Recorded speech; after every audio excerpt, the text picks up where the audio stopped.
Don't accept things that you can't change for the reason of, I'm just gonna sit here and just let life pass you by. Don't accept things for what they are just to say, oh, well, I'll never make it. Just to beat up on yourself, just to feel sorry for yourself. That's not gonna do anybody no good. It's not gonna do you no good and the people around you no good. Yo, babies, you locked into another video with your boy Alex. We're back again with another clip.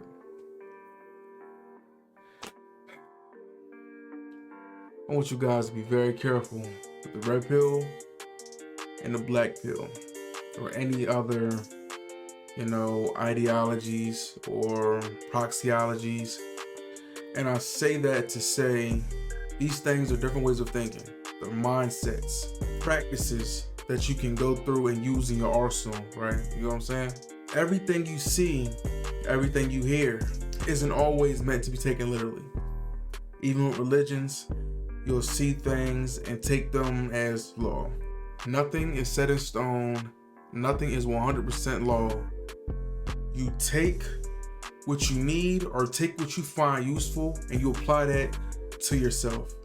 You put that in your toolkit, store for later use, not to be taken out of context, not to be used in every situation. There are people that are extremists. There are people that are on the far left side or far right side of things. You have to find yourself a balance. Balance is key with everything.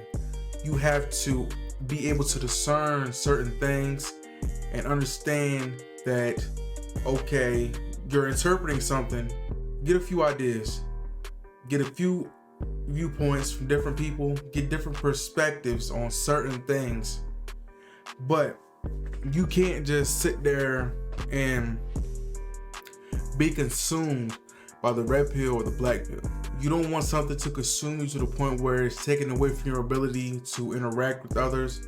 It is warping or distorting your judgment on certain things. Just because one person says something doesn't always mean you have to agree with it. I see some of you guys watching my videos. I'm sure there are some things that you hear me say that you might think are polarizing. I might not think so, but that's up to you to decide, right? You write your book. You write your storyline, your timeline. You feel what I'm saying? That's what I'm telling y'all.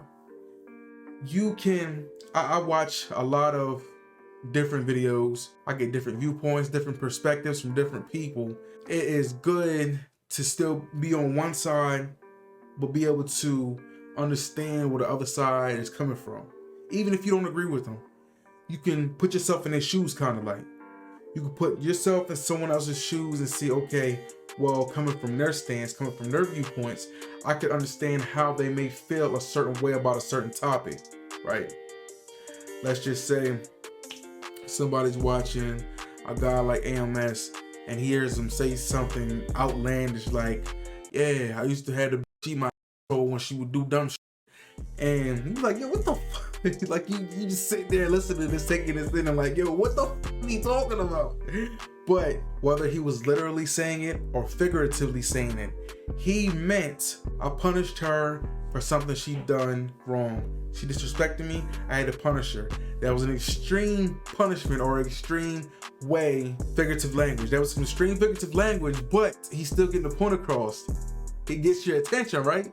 The Bible talks about certain things. You know that there's not a horned devil with hooves and a pitchfork walking around condemning people to hell. When someone says you sold your soul, that doesn't mean that you met up with a demon in the middle of bump nowhere, signed a contract in blood, and now your soul is condemned for all of eternity.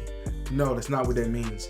When someone says you sold your soul, that means that you are compromising your values and your morals as a person for some type of monetary value or fame. The red pill is a proxyology. The definition for it varies from person to person.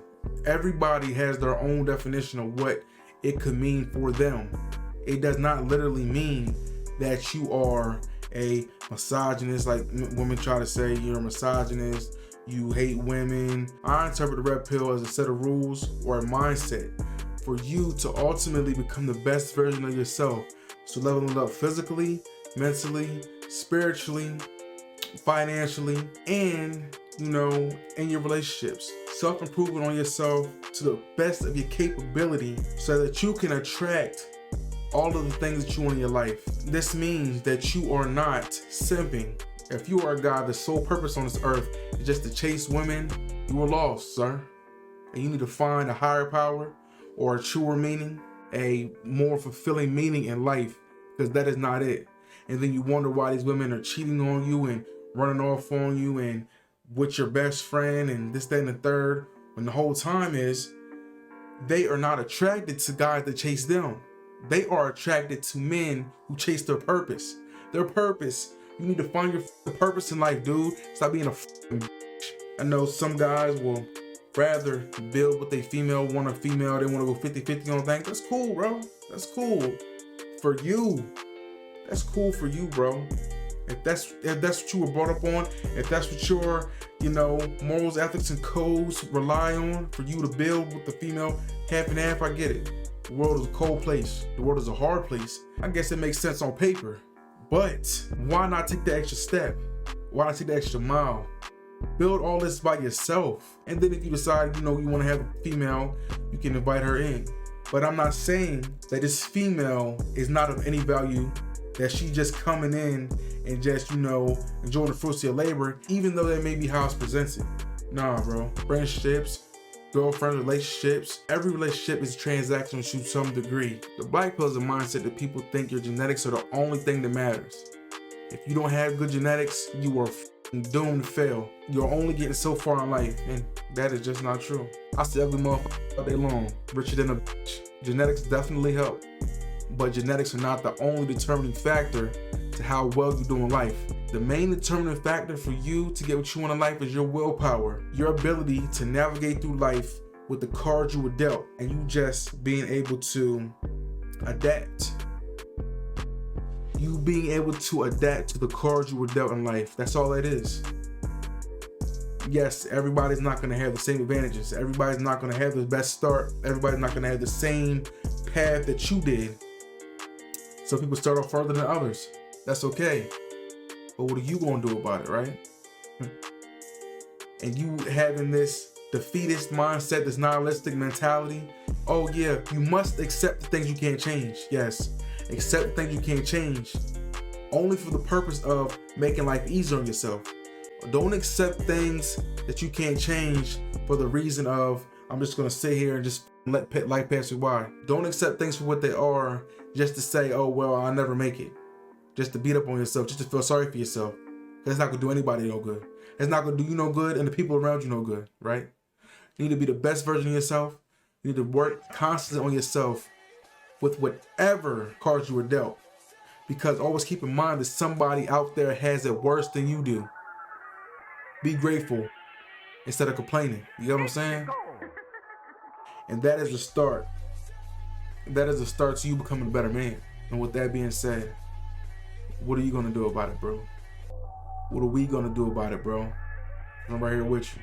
Make sure you down your eyes across your T's. It's Alex. Catch you on the next one.